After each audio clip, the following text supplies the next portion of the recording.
if you've been in this country for, if your family has been in this country for more than like a century or so, all of us just waffled in here. You know that, right? Like the modern conception of borders in a nation, that's modern.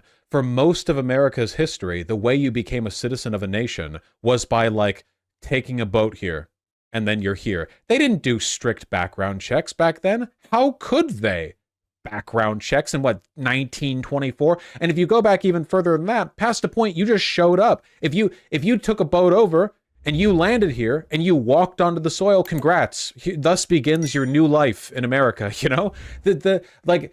Go back far enough and like literally everyone adhered to no standards in arriving here. And that was one of the things that allowed our country to grow as rapidly as it did. My ancestors just bought a boat ticket and showed up. Yeah. It took a while for them to even start passing laws on banning people, and it was because they were Chinese. Listen to this. Just so you guys understand what our country was built on, okay? The 1790 Naturalization Act, back in 1790, establishes the country's first uniform rule for naturalization.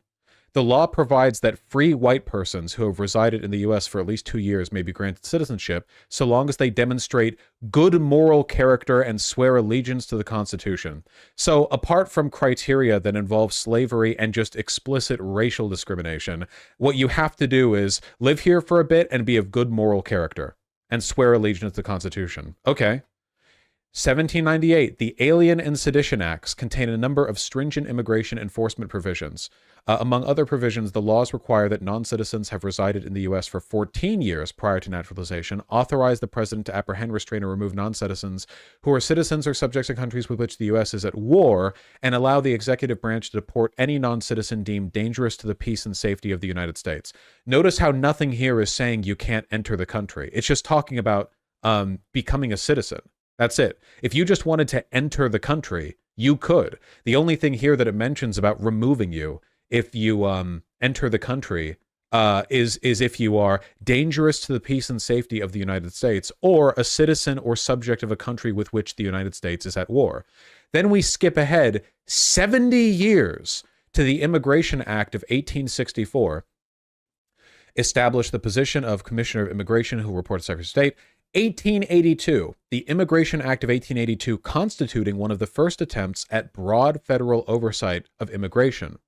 The law levies a tax of 50 cents for each passenger arriving by ship from a foreign port who is not a U.S. citizen to be paid by the ship's owner. The proceeds are deposited into a fund in the U.S. Treasury called the Immigration Fund, which the Treasury Secretary is authorized to use to defray expenses incurred in regulating immigration. The law further establishes that the U.S. will screen arriving passengers and anyone deemed, quote, a convict, lunatic, idiot, or person unable to take care of himself or herself without becoming a public charge shall not be allowed to land. So all the way back in 1882, the only restrictions were, one, the captain of your ship had to give 50 cents over, which was probably like, I don't know, $100. And two, you couldn't be a VGGer. And as long as you fulfilled those two requirements, you could just walk on in.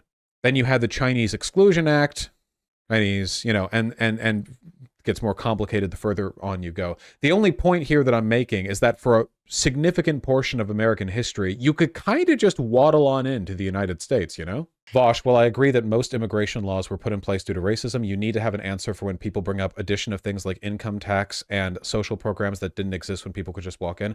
Yeah, but we already have data for that. First of all, undocumented immigrants don't benefit from Social Security or social programs. I guess they can like walk into the ER if they need to, but we have data on this. The undocumented immigrants are disproportionately beneficial because they do pay into the system and benefit the economy, but they don't benefit in a lot of the ways that citizens do. Or even like people who are legitimately here, you know, green card holders or whatever. And what's more, as for income tax, like, yeah, a lot of undocumented immigrants don't receive income tax, to be sure, but they also don't benefit from other stuff. There's data on like the overall outcome of stuff like this, and it just doesn't work. They are a benefit to the economy.